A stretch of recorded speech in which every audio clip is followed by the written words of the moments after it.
ሰላም ጤና ይስጥልን ውድ የቻናላችን ተከታታዮች ፕሮግራማችን ቤተሰቦች፣ ይህ አብዲራዋ ቲዩብ ነው።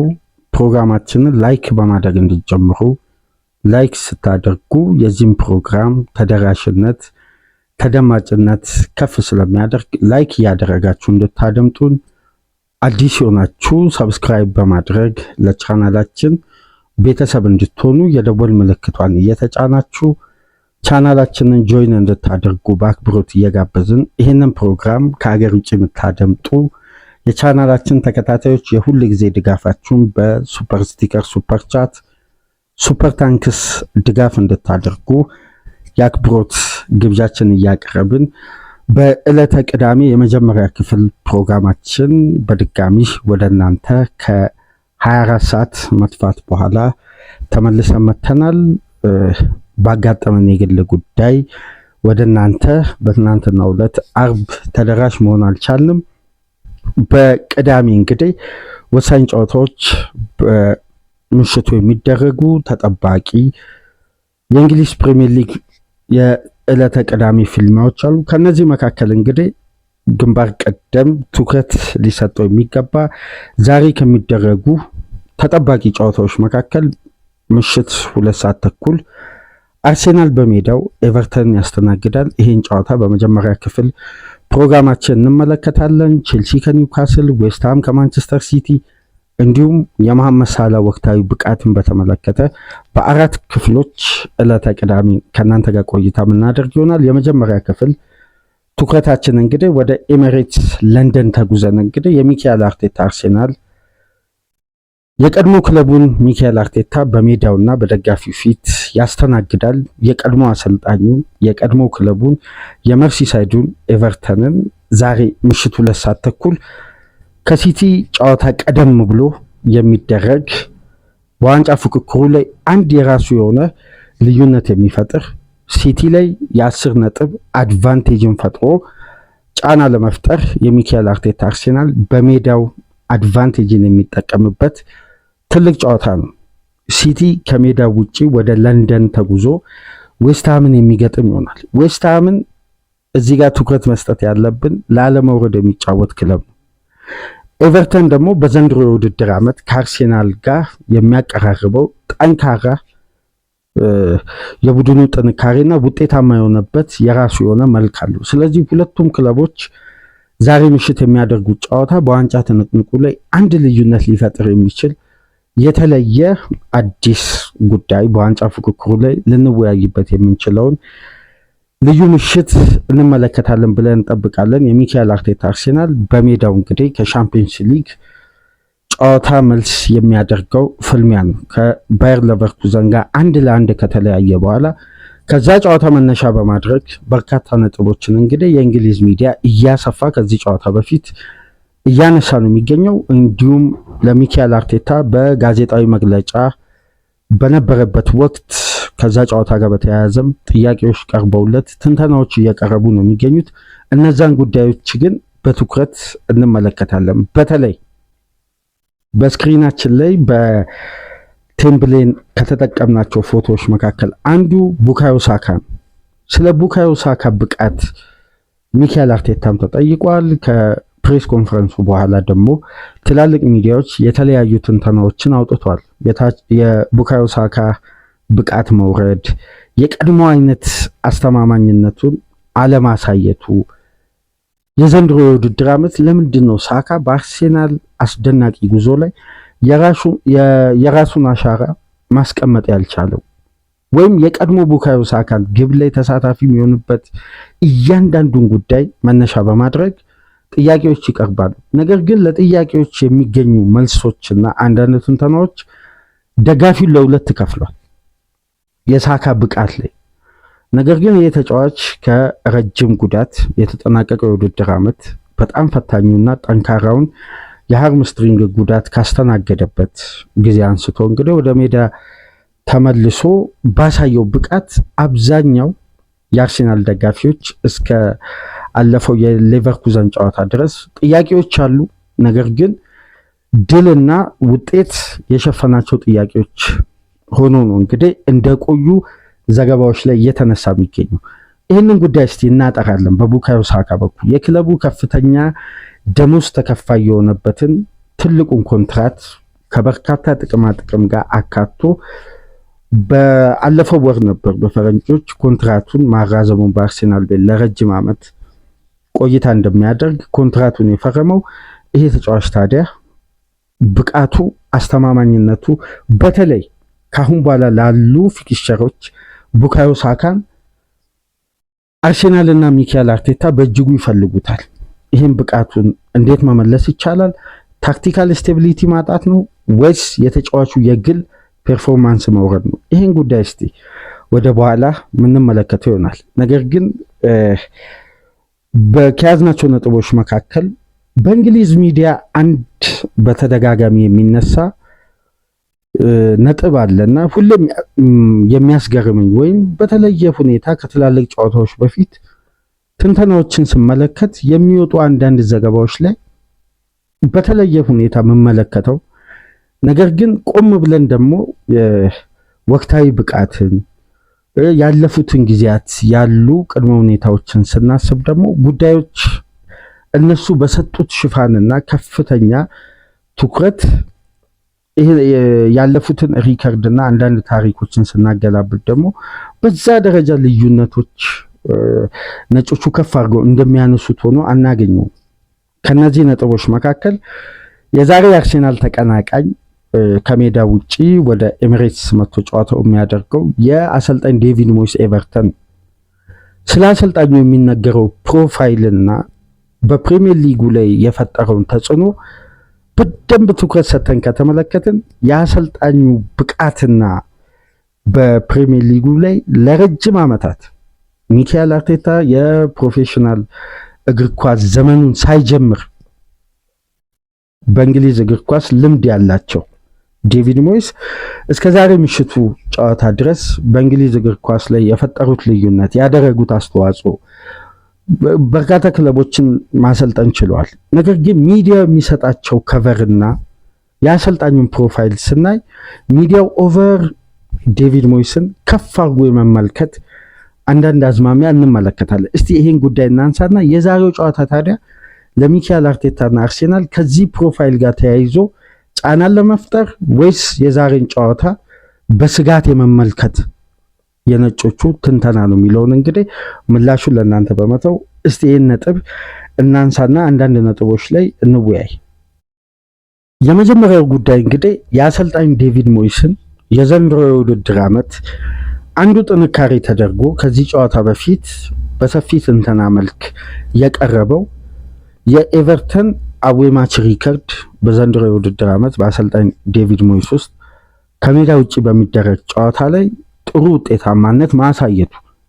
በዚህ መሰረት እንግዲህ ከሚካኤል አርቴታ አርሴናል በመቀጠል በርካታ አዌይ ማችን ያሸነፈ ቡድን ነው። 7 አዌይ ጨዋታዎችን በማሸነፍ አርሴናል ደግሞ 9 አዌይ ጨዋታዎችን ያሸነፉበት መንገድና የተጋጣሚዎችን አይነት ደግሞ በልዩነት በማንሳት እነዛን ጨዋታዎች ለማሸነፍ የተጠቀሙት ስትራቴጂ ዛሬ ምሽት የሚካኤል አርቴታ አርሴናልን የመፈተን አቅም አለው በማለት በልዩነት ያነሳሉ።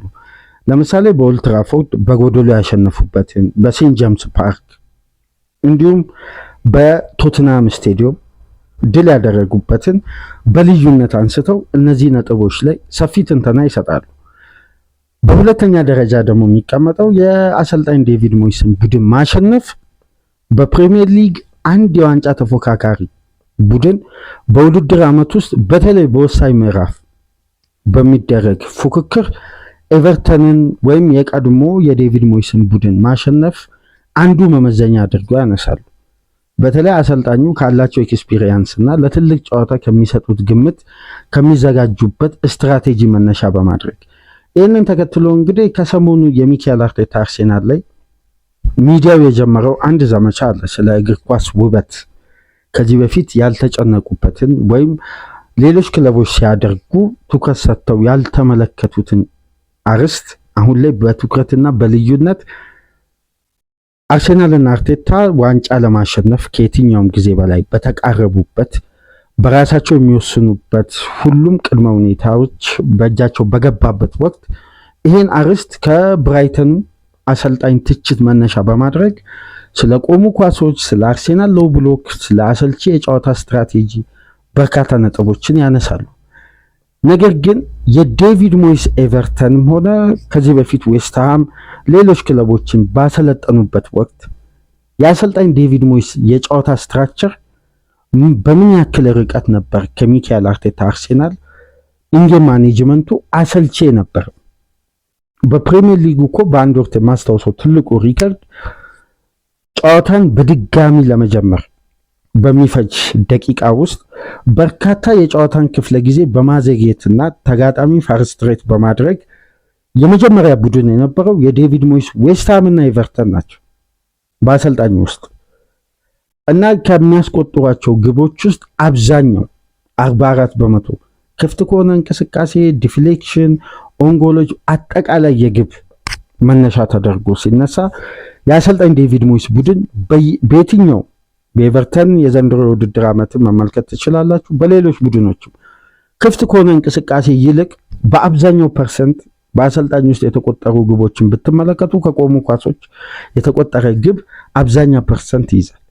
ስለዚህ ለአሰልጣኙ እየሰጡ ያሉበት ክሬዲት በተቃራኒው የሚካኤል አርቴታ አርሴናል ሲተገብር ቦሪንግ ፉትቦል የሚባል ስም የተሰጠው ወይም በቅርብ ሳምንት የአርሴናልን ሪትምና የጨዋታ የማሸነፊያ መንገድን በከፍተኛ ሁኔታ የሚተቹበት የጨዋታ ስትራቴጂ ዴቪድ ሞይስ ሲፈጽሙት ተገቢ፣ ሚካኤል አርቴታ ከዛ ጨዋታ አስፈላጊውን 3 ነጥብ ይዞ ለመውጣት ይህን የጨዋታ ስትራቴጂ ሲጠቀም ደግሞ አስቀያሚ እግር ኳስ በማለት ሁለት የተለያየ ሀሳብን እያነሱ እንግዲህ የእግር ኳስ ቤተሰብ ማወዛገብ የእንግሊዝ ሚዲያ እንግዲህ በተለይ ከአርሴናል ጋር ተያይዞ ሰው አድርጓል። በተለይ ሁለተኛ ዙር ጨዋታዎች ከጀመሩ በኋላ የፈረንጆቹ አዲሱ ዓመት ከገባበት ጊዜ አንስቶ እያንዳንዱ ሚዲያ ላይ እስቲ ልብ ብላችሁ ወደ ኋላም መለስ ብላችሁ ተመልከቱ። ትንተናዎች ፖዚቲቭ በሆነ መንገድ በአብዛኛው ሲሰጡ አንመለከትም። ለምሳሌ ከትናንት በስቲያ ምሽት አንድ ዘገባ ወጥቶ በአትሌቲክስ በኩል ስመለከት ነበር። የጋብሪኤል ማጋሌሽ ጠንካራ የመከላከል ስትራቴጂን ውስጥ ዘገባውን ገብታችሁ ብትመለከቱ በርካታ በፕሪሚየር ሊጉ ብሎክ ያደረገ ተጫዋች ነው። ግን ብሎክ ያደረገበት ኤሪያ አርሴናል በፕሪሚየር ሊጉ ከባዱን ስትራክቸር በገነባበትና ተጋጣሚ ኢላማውን የጠበቀ ሙከራ ለማድረግ አማራጭ ባጣበት የሙከራ ስፔስ ውስጥ የተደረጉ ብሎኮች ናቸው ይላል። ይሄ ማለት አርሴናል በራሱ የመጫወቻ ቦክስ ውስጥ በጣም ጥብቅ ሆኖ የመከላከሉ ስትራክቸር ምን ያክል የእግር ኳሱን ውበት እየቀነሰ መምጣቱን በውስጥ ተያያዥነት እዛ ጋር እያሰፈሩት ነበር እና 139 ብሎክ አርሴናል እንደ ቡድን ሲያደርግ ከነዚህም ውስጥ 29.6% በጋብሪኤል ማጋሌሽ የተፈጸመ ነው በማለት እንግዲህ ጉዳዮችን በጣም ከፍተኛ ግነት መከላከሉን አርሴናል ክሬት ከሚያደርጋቸው የቻንስ እንቅስቃሴዎች እና የኦፌንሲቭ ትራንዚሽኖች ላይ ትኩረት ከማድረግ በሲዝኑ ሙሉ የበለጠ ስለ አርሴናል ዲፌንስ እና የኋላ መስመር ጥንካሬ ነው በተለየ ሁኔታ የሚነሳው። በእርግጥ የአርሴናል የዲፌንስ ስትራክቸር በዘንድሮ ሲዝን ካለፉት ዓመታት ፍጹም አስደናቂ ነው። ነገር ግን ሊነሳ የሚችለው ብቸኛ ነጥብ ስለ አርሴናል አስደናቂ የዲፌንስ ስትራክቸር ብቻ አይደለም። ያን ዲፌንሲቭ ስትራክቸር ሴትል አድርጎ ኦርጋናይዝድ ሆኖ በስትራክቸር ኮንሲስተንሲ ማሳየት የቡድኑ አንዱ አይደንቲቲ ተደርጎ ነው መነሳት ያለበት። የተጫዋቾች የግል ብቃት ብቻ አይደለም። ምክንያቱም በመከላከል ብቻ አርሴናል አንደኛ ደረጃ ሊቀመጥ አልችልም። ማጥቃቱ ባይታገዝ ወይም በማጥቃቱ በኩል ኢፌክቲቭ ባይሆን ቡድኑ አንደኛ ደረጃ ላይ አይቀመጥም። ስለዚህ የማጥቃቱ ባላንስ እንዲጠበቅ የመከላከሉ ስትራክቸር ስላደረገው አስተዋጽኦ የበለጠ ቅድሚያ መሰጠት ያለበት ይመስለኛል በእግር ኳስ እና የሚካኤል አርቴታ አርሴናልን በማድነቅ ውስጥም ትችት አለ። በትችት ውስጥ ደግሞ የበለጠ በርካታ ማብራሪያዎች አሉ። አሁን ደግሞ የዴቪድ ሞይስ አዌይ ማች ሪከርድ 7 ጨዋታ ከሜዳ ውጭ በማሸነፍ ከመሪው አርሴናል በመቀጠል የአዌይ ማች ሪከርዱ ጠንካራ መሆኑ ከወገብ በላይ ያሉ ክለቦችን ማሸነፉ፣ የማሸነፊያው መንገድ፣ በጨዋታው ስላለው ትዕግስት፣ አርሴናል የሚያደርጋቸውን የሜዳ ውስጥ እንቅስቃሴና ስትራክቸር በተጠናከረና ፊዚካሊ ፊት በመሆን ይላል። አሁን አርሴናል ዛሬ ከሚገጥመው የጨዋታ ስትራክቸር አንዱ የአካል ብቃትና የጋራ ኳስ የማሸነፍ ጥንካሬ ነው። በሊጉ እንግዲህ እንደምታውቁት በአጠቃላይ በተደረገ የዱዌል እንቅስቃሴ ከአርሴናል በመቀጠል ሁለተኛ ደረጃ ላይ የተቀመጠው ቡድን ኤቨርተን ነው። በሎ ብሎክ ስትራክቸር አነስተኛ ሙከራዎችን በማስተናገድ እና ተጋጣሚ በርካታ ደቂቃዎችን ከሚፈጅበት የጨዋታ ስትራክቸሮች ወይም ተጋጣሚዎች አይነት ከሚካኤል አርቴታ አርሴናል በመቀጠል ኤቨርተን ነው። በተለይ በሁለቱም 45ቶች አማካይ የሚደረግበት ሙከራ አነስተኛ መሆኑን ተከትሎ ይህንን ቁጥር አስፍተው በዚህ ትንተና ላይ ያነሳሉ። እስቲ ይህን ጉዳይ እንዴት ትመለከታላችሁ? አርቴታ ስትራክቸራል ዲፌንሲቭ አክሽኑ ውጤታማ ሲሆን ቦሪንግ ፉትቦል እሱንም ደግሞ ዴቪድ ሞይስ ሲተገብርና በአንድ ግብ ማርጅን ወይም ከቆሙ ኳሶች አሰልቺ በሆኑ ደቂቃዎች ውስጥ በተፈጠሩ እድሎች ግብ ሲያስቆጥር ደግሞ ተገቢ። እስቲ ይህን ጉዳይ እንዴት ትመለከታላችሁ? ዛሬ ማታ እንግዲህ ሁለቱ በተለያየ ፎርም ላይ የሚገኙ ከነጥንካሬያቸው ኤሚሬትስ ላይ የሚያደርጉት ትግልና የዋንጫ ፉክክር ላይ አስፈላጊው 3 ነጥብ ለሚካኤል አርቴታ ወሳኝነት ያለው፣ በተቃራኒው ደግሞ ከሜዳ ውጪ ክለቦችን በማስጣል እንግዲህ ከፍተኛ ክሬዲት እያገኙ የሚገኙት ዴቪድ ሞይስ ዛሬ ምሽት የሚያደርጉት ጨዋታ ነው። በተመሳሳይ ስለ ሴት ፒስም ተጠይቀው እንግዲህ ምንም አይነት የአርሴናልን አጫወት የሚተች ወይም ኔጌቲቭ ጉዳይ የለም። ይህም መጠቀሙ ብዙም ግርምት ሊፈጥር አይገባም። ሁሉም ክለቦች ይህን ስትራክቸር አዘውትረው እየተጠቀሙ ነገር ግን በሚያስቆጥራቸው ግቦች ታግዘው ነው እንግዲህ ይህን የሴት ፒስ ኳስ እነሱ ላይ ትኩረት ማይደረገው እና በተናጥል የአርቴታ አርሴናል ላይ የሚደረገው። ስለዚህ ይሄ በእንግሊዝ እግር ኳስ አንዱ የማሸነፊያ መንገድ ስለሆነ ይህን ቦሪንግ ፉትቦል ልለው አልችልም፣ አንዱ የእግር ኳስ የጨዋታ ስታይል ነው በማለት እንግዲህ ድጋፋቸውን ለሚካኤል አርቴታ አዘን ብለው ሰጥተዋል። የቀድሞ ተጫዋቻቸውን ዛሬ ምሽት ከሜዳቸው ውጪ የሚገጥሙ ይሆናል። እስቲ ስለ ቡካዮ ሳካ ሰፋ ያሉ ጉዳዮችን እናንሳ። ለምንድን ነው ሳካ ያን ፎርም ድጋሚ ማግኘት ወይም ኮንሲስታንሲውን ያጣው? የተወሰኑ ሳምንታት ምርጥ ይሆንና ከዛም በኋላ ቡካዮ ሳካ ያንን ብቃት አይደግምም። በዘንድሮ የውድድር ዓመት ባልተለመደ መልኩ ሳካ እየተቀየረ እየወጣ ነው። ያለፈው ሳምንት እንግዲህ ውጤቱ እዛ ደረጃ ላይ ሆኖ በሚካኤል አርቴታ አርሴናል ውስጥ ለመጀመሪያ ጊዜ ከጉዳት በጸዳ መልኩ የውጤት ለውጥ ሳይደረግ አርሴናል አድቫንቴጅ ተወስዶበት ቡካዮ ሳካን ሲቀይር የዘንድሮ የውድድር ዓመት 2026 የፈረንጆቹ አዲሱ ዓመት ከገባ በኋላ ለመጀመሪያ ጊዜ በዘንድሮ ሲዝን ለሁለተኛ ጊዜ ይሄ ጉዳይ ተስተውሏል። ወይም በአርሴናል አድቫንቴጅ ውስጥ ውጤት ሳይያዝ ባለፉት ዓመታት ከጉዳት ጋር ተያይዞ ነው አርሴናል አድቫንቴጅ ቢወሰድበት እንኳን ቡካዮ ሳካ የሚቀይረው እንጂ ተጫዋቹን መቀየር አንዱን የቡድን ኤክስ ፋክተር ማጣት ተደርጎ በሜዳ ውስጥ ስለሚታሰብ ስለሚወሰድ ሳካ መቀየር አርቴታ ጥሩም ቢሆን ባይሆንም ሜዳ ውስጥ ማቆየትና አንድ ሞመንት መፍጠር እንደሚችል ልዩ እምነት አለው። በዘንድሮ ሲዝን ሳካን ለመቀየር ባለፈው የሌቨርኩዘን ጨዋታ አርቴታ የደፈረው ዴብዙ ስለተስተካከለ ነው ወይስ በዛ ጨዋታ ሲስተማቲካል ሪትም ለመቀየር ነው ወይስ የማድዌኬ አስፈላጊነት ሪስክ ወስዶ አርቴታ በጨዋታዎች ላይ የሚያደርገው ለውጥ ታክቲካል አቢሊቲው ከፍ ብሎ ነው? እስቲ በየትኛው አንግል እንመልከት። በሳካ ላይ ተገቢ የሆነ አማራጭ ዴብዝ መፍጠሩ ጥረቱን የቡድኑን ውጤታማነት ለመቀየር ያሉትን ቱሎችን ለመጠቀም ከዚህ በፊት አርቴታ የማያደርጋቸውን ለውጦች እያደረገ ነው ወይ የሚገኘው?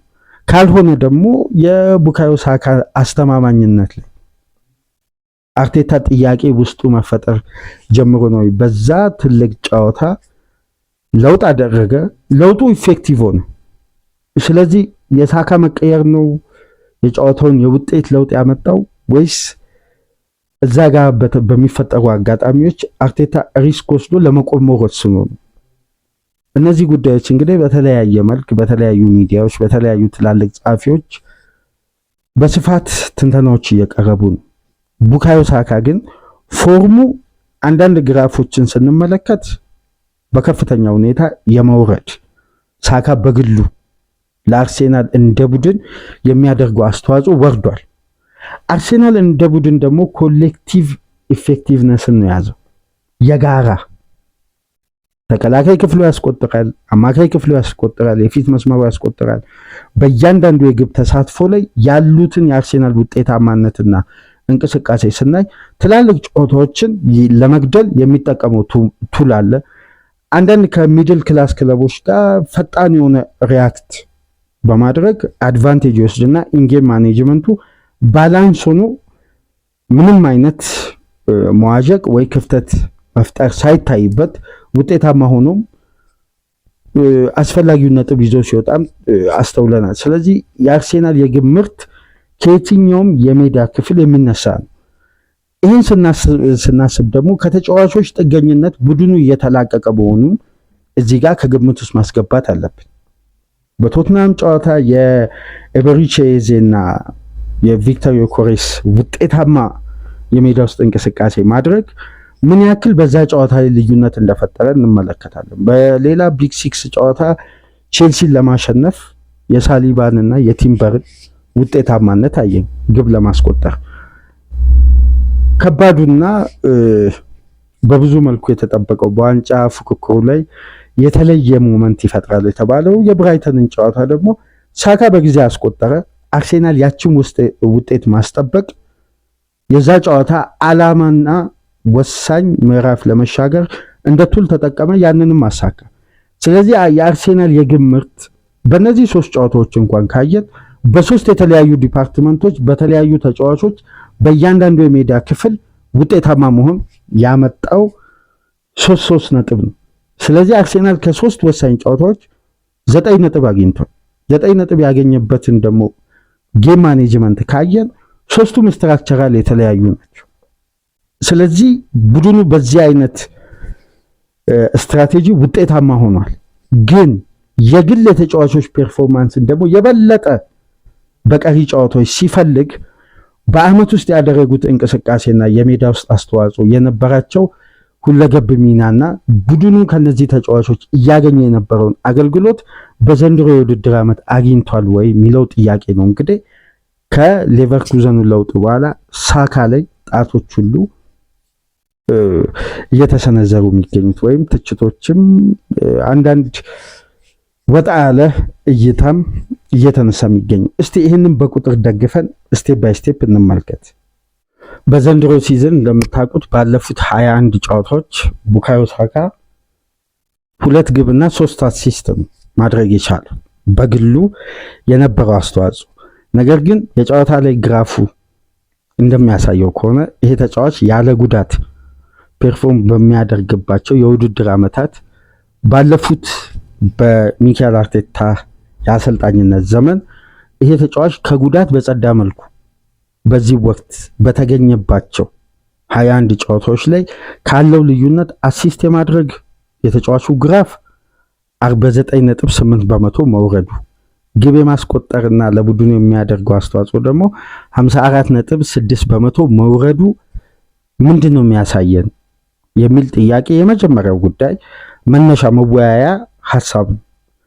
ነገር ግን የመጀመሪያው ስትራቴጂካልና ታክቲካል ስቴቢሊቲ አለመፈጠሩ የምንመለከተው የሚካኤል አርቴታ የጨዋታ ስትራቴጂና የሜዳ ውስጥ እንቅስቃሴ ባለፉት ዓመታት አርሴናል እንደ ቡድን ፕሮሰስ እያደረገ ዛሬ ላይ ለደረሰው ቶፕ ኳሊቲ ሲያደርገው የነበረው የጨዋታ ሲስተም በተወሰነ መልኩና ፋይናል ሰርድ ላይ የተደረገ ከፍተኛ የማጥቃት እንቅስቃሴ ላይ ያሉ የሜዳ ውስጥ ሮቴሽኖችና ታክቲካል ባላንስ ለውጥ መደረጉ በቀጥታ የመጀመሪያ ተጽዕኖ ሜዳ ውስጥ እንዲነጠል ወይም የጨዋታው ሪትም ሳካ እግር ውስጥ የሚቆዩ ኳሶች በስተው የተጫዋቹ የወትሮ አይነት ውጤታማነት የወትሮ አይነት የትላልቅ ጨዋታዎች የሚካኤል አርቴታ አርሴናል በወሳኝ ምዕራፍ 3 ነጥብ ሲፈልግ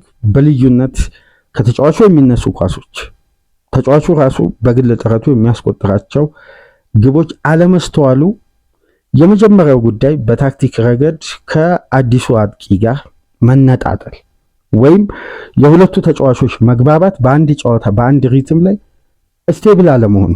ለዚህም ይመስላል ቁጥሮች እንደሚያሳዩት ለቡካዮ ሳካ የሜዳ ውስጥ እንቅስቃሴ 3 ፋክተሮች አሉ ይላል ቴሌግራፍ ባወጣው ዘገባ። አንደኛው የፉልባኩ ጁሪየን ቲምበር የበለጠ የሎው ብሎክ ስትራክቸር ላይ በርካታ ደቂቃዎችን መቆየቱና አንደርላፕና ኦቨርላፕ የሚያደርገው የጨዋታ እንቅስቃሴ ከአምና እንኳን የበለጠ ወርዷል። ይሄ የዲፌንሲቭ ስትራክቸሩን ጠብቆ ለመቆየት አርቴታ ሪስኮችን ላለመውሰድ የሚመርጠው የጨዋታ ስትራቴጂ። ስለዚህ ተጫዋቹ አንድ ለአንድ ለመጫወት አመቺ የሆነ የቡድን አጋር ወይም ወረድ ብሎ ወደ ሳካ ፖዚሽን የጋራ እንቅስቃሴን የሚሳተፍ ጥሩ ፉልባክ ልክ እንደ ቤን ዋይት ተጠግቶ ቲምበር ከሱ ጋር እንዲንቀሳቀስ ይፈልጋል። ነገር ግን የቲምበር በነዚህ አታኪንግ ሰርድ ላይ የሚደረጉ እንቅስቃሴዎች ላይ ከፖዚሽን ውጪ ደብል አፕ ሳካ ሲደረግ በተጋጣሚ የመከላከል ስትራክቸር አንዱን ተጫዋች ከፖዚሽን ውጪ የማድረግ የተለየ ልዩ ስራ የሜዳ ውስጥ ካራክተርን አይፈጽም። ይሄ ደግሞ ሳካ ላይ ኦቨርሎዶች እንዲበዙ አድርጓል።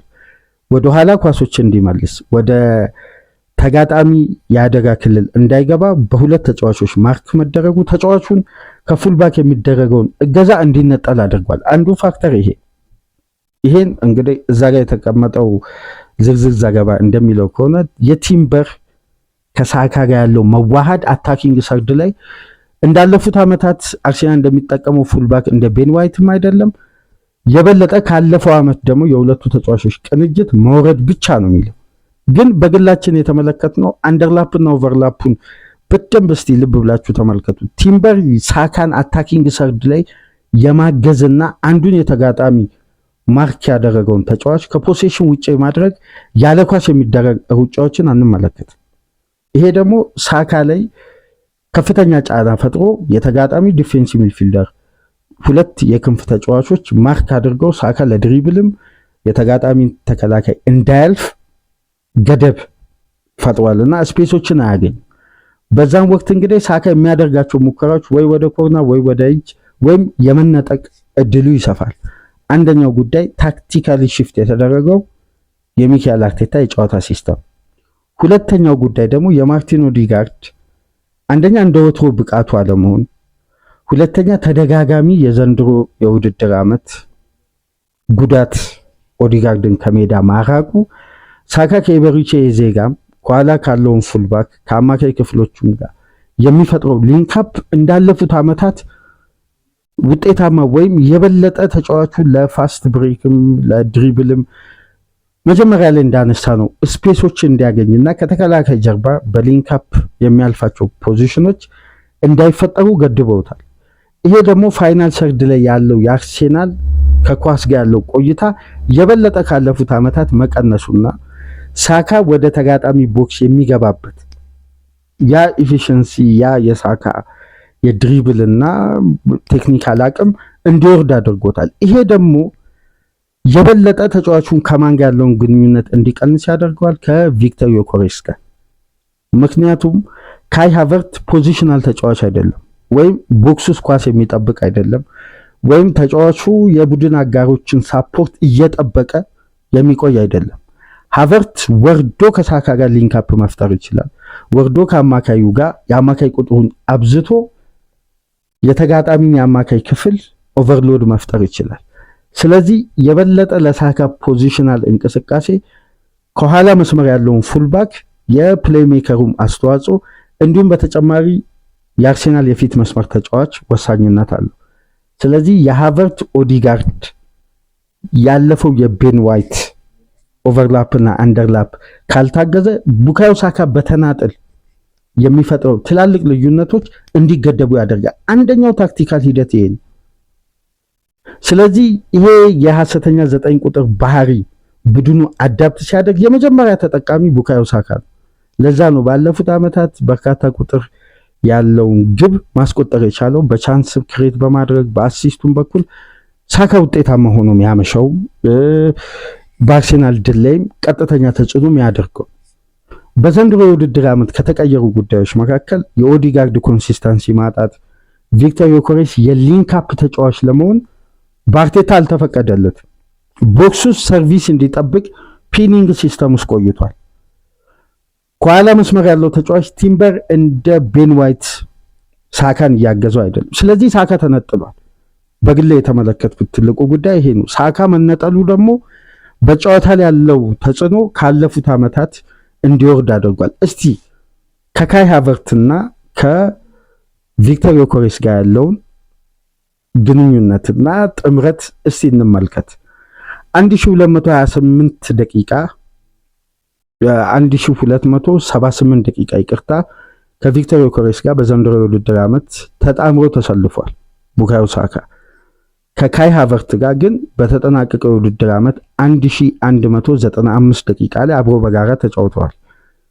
ቡካዮ ሳካ ለምሳሌ ፓስ ያደረገው በአማካይ በየጨዋታ ከሁለቱ ተጫዋቾች ለማን ነው በርካታ ፓስ እያደረገ ቢገኝ? ለቪክተር ዮከሬስ 1.5 ፓስ በ90 ደቂቃ። ይሄ በጣም ዝቅተኛ ነው። ከአንድ የክንፍ ተጫዋች ለ9 ቁጥር አጥቂ ሰርቪስ ለሚፈልግ አጥቂ ይሄን ያክል ቁጥር መመዝገቡ ተገቢ አይደለም። ግን ለካይ ሃቨርት 3.9 በጨዋታ በአማካይ አሲስት ያደረገው ለቪክተር ዮከሬስ 0 ነው። ምንም አይነት አሲስት ሳካ ለዮከሬስ አላደረገም ከአብረው በተጫወቱበት ጨዋታዎች። ለካይ ሃቨርት ግን በአማካይ በየጨዋታ 0.41 አሲስቶችን ያደርጋል። የካይ ሃቨርት ግብ በአርሴናል ቤት ከተመዘገቡ ግቦች ውስጥ 38.9 በመቶ አሲስት የተደረገው በነገራችን ላይ በቡካዮ ሳካ ነው። የሁለቱን ሊንካፕ ተመልከቱ። እዚህ ጋር ቅድም በግሌ የተመለከቱት ያ በሐሰተኛ 9 ቁጥር የሚጫወተው ተጫዋች ወደ ሳካ የመቅረብ ቻንሱ ከፍተኛ ነው።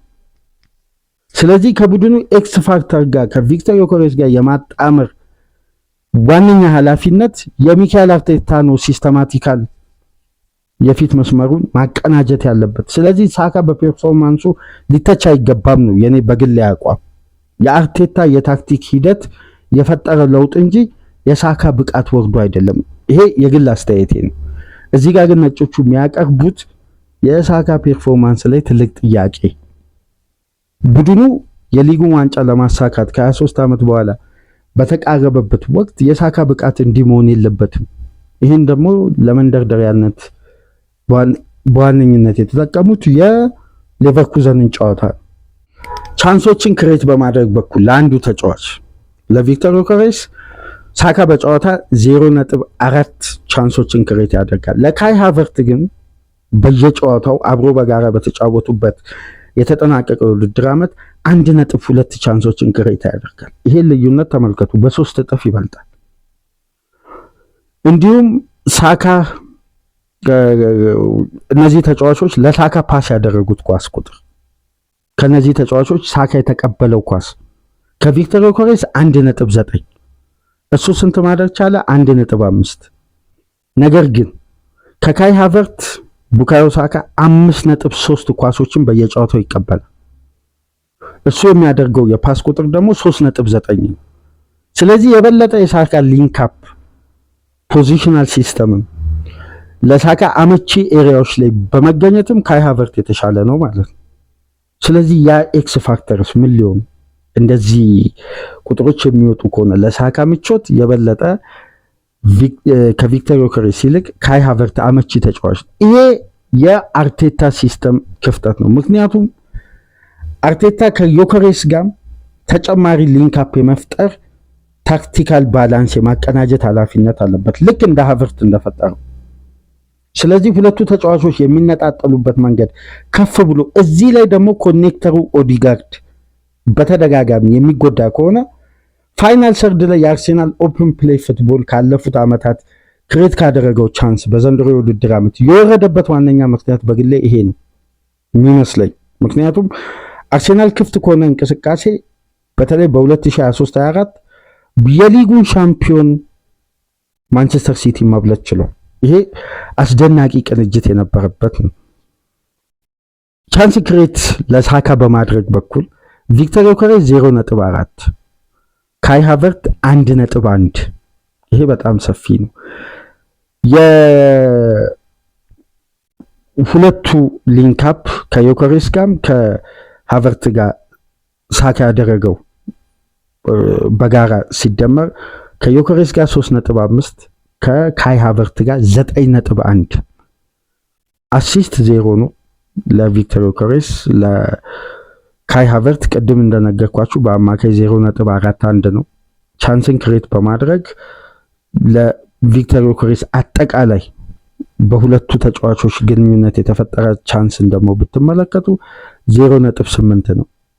በካይ ሃቨርትና ሳካ መካከል በተደረገ ጤናማ ግንኙነት ደግሞ 2.1። ይሄ ከፍተኛ ልዩነት በማጥቃቱ በኩል ፈጥሯል። ካለፉት ዓመታት ደግሞ የቡካዮ ሳካ ብቃት ዘንድሮ በግሉ ወርዷል ብለው ደግሞ ይሄ ሲስተማቲካሊ ነው። ግን በግል ደግሞ አንዳንድ ቁጥሮችን ስንመለከት በ2021/22 ሳካ በአማካይ በየጨዋታው 0.32 ግብ ያስቆጥራል፣ 0.19 አሲስቶችን ያደርጋል። ቻንስ ክሬት በማድረግ በኩል 2.1 ቻንሶችን ክሬት ያደርጋል። በተጋጣሚ የመጫወቻ ክልል ውስጥ 6.6 ኳሶችን ይነካል። በ2022/23 ሳካ 0.36 ግቦችን ያስቆጥራል፣ 0.26 አሲስቶችን ያደርጋል። ቻንስ ክሬት በማድረግ በኩል ደግሞ 2.1፣ በተጋጣሚ የመጫወቻ ቦክስ ውስጥ ደግሞ 7.2። እነዚህ ቁጥሮችን በደንብ ተመልከቱ። በ2023/24 ቅድም የነገርኳችሁ ምርጡ ቁጥር ያለው እዚህ ጋር የካይ ሃቨርት ደግሞ ሁለተኛ ዙር ላይ በአርሴናል ሲስተም ውስጥ ምርጥ የሆነበት የሐሰተኛ 9 ቁጥር እንቅስቃሴው ቡካዮ ሳካ 0.47 ግቦችን ያስቆጥራል በየጨዋታው። ቻንስ ክሬት በማድረግ በኩል ደግሞ 2.8 ቻንሶችን ክሬት ያደርጋል፣ 0.33 አሲስቶችን በየጨዋታ ያደርጋል ከሁሉም ዓመት። እንዲሁም 8.3 ኳስ በተጋጣሚ መጫወቻ ቦክስ ውስጥ መንካት ይችላል። በተጠናቀቀው የውድድር ዓመት 0.41 ከ2021/22/23 በተሻለ ሁኔታ ግብ ላይ አምና ተሳትፎ ያደርጋል። 0.41 ግቦችን ያስቆጥራል፣ 0.45 አሲስት ያደርጋል። ከሁሉም ዓመታት ከፍተኛው አሲስት። ለዛም ነው እኮ በተጠናቀቀው የውድድር ዓመት ታስታውሱ እንደሆነ ሳካ 20 ቻንሶችን ክሬት አድርጎ ቢግ ቻንሶችን 9 ግብ ብቻ ነበር የተቆጠረው። ለዚህ ነው ኤክስ ፋክተር የቡድኑ አስቆጣሪ አጥቂ የተፈለገው። በጨዋታው ቻንሶችን ክሬት በተጠናቀቀው የውድድር ዓመት 2.9 ያደርጋል። በተጋጣሚ የመጫወቻ ቦክስ ውስጥ 8.4 ኳሶችን ይነካል። የ2023/24 እና 24/25 የውድድር ዓመት ሳካ በአርሴናል ማጥቃት ላይ ኤክስ ፋክተርና ልዩነት ፈጣሪ ነው። የዘንድሮ የውድድር ዓመት ግን ካለፉት 4 የውድድር ዓመት በሁሉም ረገድ ሳካ ወርዷል። በሁሉም በጨዋታ የሚያስቆጥረው ግብ 0.31 ሆኗል። አሲስት የማድረግ አቅሙ 0.17 ሆኗል። ቻንስ ክሬት የማድረግ አቅሙ ደግሞ 2.2 ሆኗል። የበለጠ እዚህ ጋር አንድ ቁጥር በልዩነት የሚነሳው በተጋጣሚ የመጫወቻ ቦክስ ውስጥ 7.5 ኳስ ብቻ ነው ቡካዮ ሳካ የሚነካው። ይሄ ካለፉት ዓመታት የቡካዮ ሳካን ብቃት መውረድ ከሚያሳዩ ቁጥሮች መካከል እነዚህ ይጠቀሳሉ። ለነዚህ ሁሉ ግን መቋጫ ካበጀን የቡካዮ ሳካ የሜዳ ውስጥ አስተዋጽኦ እንዲያንስ ዋነኛ ምክንያት ሊሆን የሚችለው የአርቴታ ታክቲካል አፕሮች እና ምናልባት በግል የምጠረጥረው ደግሞ የተጠናቀቀው ውድድር ዓመት ለ101 ቀናት ከሜዳ ያራቀው ያን አስከፊ የሃርምስትሪንግ ጉዳት ካጋጠሙ በኋላ የሳካ የሜዳ ውስጥ ያ ኢፌክቲቭ የነበረውን የተጋጣሚን ተከላካይ ኳስ በነካ ቁጥር አደጋ መፍጠር የሚችለውን ማንገላታት የሚችለውን ሳካን በዛ ኳሊቲው ከጉዳቱ በፊት በነበረው ብቃትና አስተዋጽኦ ደረጃ እየተመለከትን ያለ አይመስለኝም። ጉዳቱ ተጽዕኖ ፈጥሮበታል። ከሜዳ መራቁ፣ ሲስተም መቀየሩ ደግሞ የበለጠ ይህን ተጫዋች እንዲነጠል አድርጎታል። ታዲያ የእንግሊዝ ሚዲያ ማድዌኬ እድሉን በአግባቡ ተጠቅሟል፣ ሳካ ብቃቱ፣ አስተማማኝነቱ በዋንጫ ፉክክር ላይ አርቴታ እየታገሰ ሪስክ ከሚወስድ እንደ ሌቨርኩዘኑ አይነት ውሳኔ ተገቢ ነው ብለው ለሚተነትኑት ለእንግሊዝ ሚዲያ ተቀባይነት አለው ብላችሁ ታምናላችሁ? ወይስ የሳካን ክላስ ነው አርሴናል መጠቀምና ሲስተሙን አሬንጅ ማድረግ ያለበት? እስቲ ሀሳብ አስተያየታችሁን በኮሜንት መስጫ አስቀምጡ። ዕለተ ቅዳሜ የመጀመሪያ ክፍል ፕሮግራማችን ከ24 ሰዓት በግል ጉዳይ መጥፋት በኋላ ተመልሰን መተን በአርሴናል ኤቨርተን ቅድመ ጨዋታ ግምገማ ቡካዮ ሳካን ትኩረት አድርገን በእንዲህ መልኩ ቆይታ አደረግን። ከተመቻችሁ ላይክ አድርጉ። አዲስ ከሆናችሁ ሰብስክራይብ በማድረግ ቤተሰቡን ይህንን ፕሮግራም ከሀገር ውጭ የምታደምጡ በሱፐር ስቲከር፣ በሱፐር ቻት፣ በሱፐር ታንክስ ድጋፍ አድርጉ። በሁለተኛ ክፍል ፕሮግራማችን ተመልሰን እንመጣለን። ሰላም ቆዩ።